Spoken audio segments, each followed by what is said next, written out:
The story opens in Vaikuntha, the radiant celestial realm where Lord Vishnu rests in divine serenity. Standing guard at the resplendent golden gates are Jaya and Vijaya, ever watchful protectors of the Lord's abode. When the Four Kumaras, childlike sages glowing with spiritual power, approach the gates, they are stopped. Offended by this denial, the sages pronounce a powerful curse, and the heavens tremble as Jaya and Vijaya are cast down from Vaikuntha. Falling from the divine realm to earth, they are reborn as the demon brothers Hiranyaksha and Hiranyakashipu. Hiranyaksha grows fierce and arrogant, dragging the earth into the cosmic ocean, plunging creation into chaos. In response, Vishnu incarnates as Varaha, the mighty boar, rising from the waters in a clash of thunder and light. After a titanic battle, Varaha slays Hiranyaksha and restores the earth. Witnessing his brother's death, Hiranyakashipu is consumed by grief and fury. With flames of vengeance burning in his heart, he vows to destroy the gods, above all, Vishnu, setting the stage for a cosmic confrontation. Hiranyakashipu performed intense penance to Lord Brahma. When Brahma appeared, the demon asked for immortality. Since Brahma could not grant that, Hiranyakashipu crafted a complex boon to outsmart death. He asked that he should not be killed by any man or animal, neither indoors nor outdoors, neither during the day nor at night, neither on the ground nor in the sky, by any weapon, astra or shastra. Believing he was now immortal, he declared himself the supreme god, and forbade the worship of Vishnu. While Hiranyakashipu was away performing penance, the devas, gods, attacked his kingdom. His pregnant wife, Kayadu, was protected by the sage Narada. While in Narada's hermitage, the unborn child, Prahlada, heard the sage's discourses on Lord Vishnu.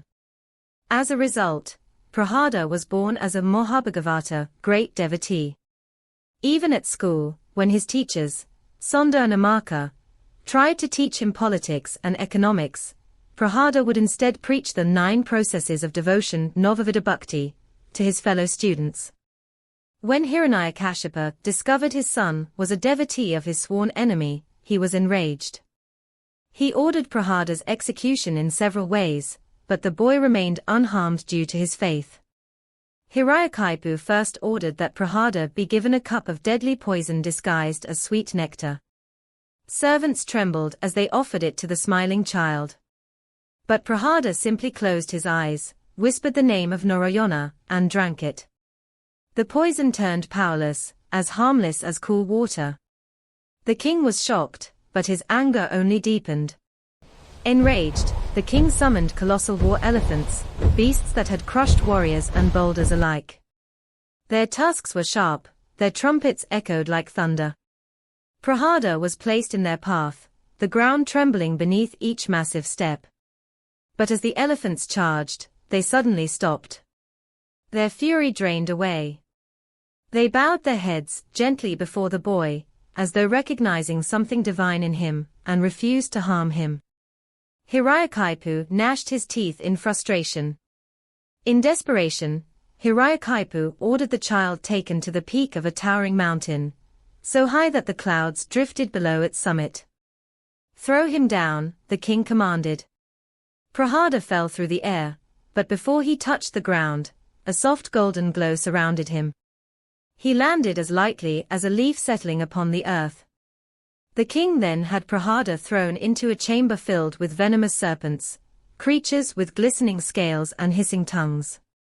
The room was sealed, and guards stood outside, certain that no child could survive the night. Inside, Prahlada folded his hands and sang hymns to Vishnu. The serpents coiled around him peacefully, their deadly fangs sheathed, resting like tame creatures beside him. When the doors were opened the next morning, the boy walked out cheerfully, as though he had spent the night among friends. In a final, desperate attempt to use the supernatural against the divine, the king turned to his sister, Holika, who possessed a fireproof shawl. "Sister, take this child into the heart of the great pyre. Let the fire claim the traitor while you remain untouched by the flames. The king watched the bonfire roar to life. But the winds of destiny shifted. The shawl flew from Holika's shoulders and wrapped around Prahlada.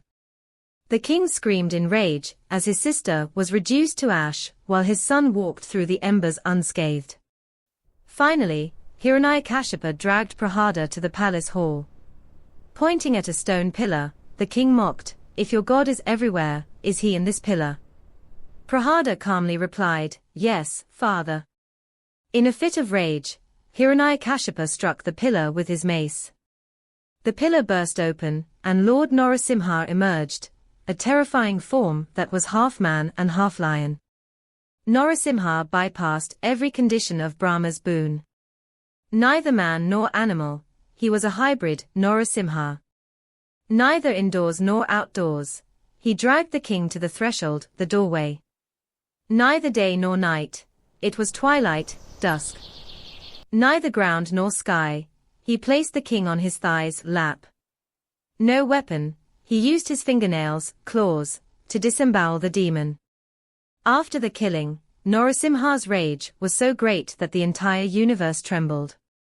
Even the gods were too afraid to approach him.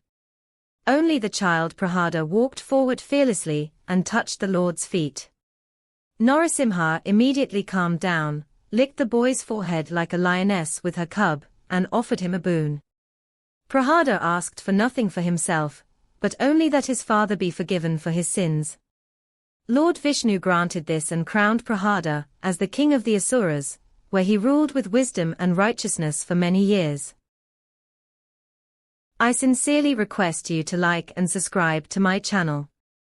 Thank you.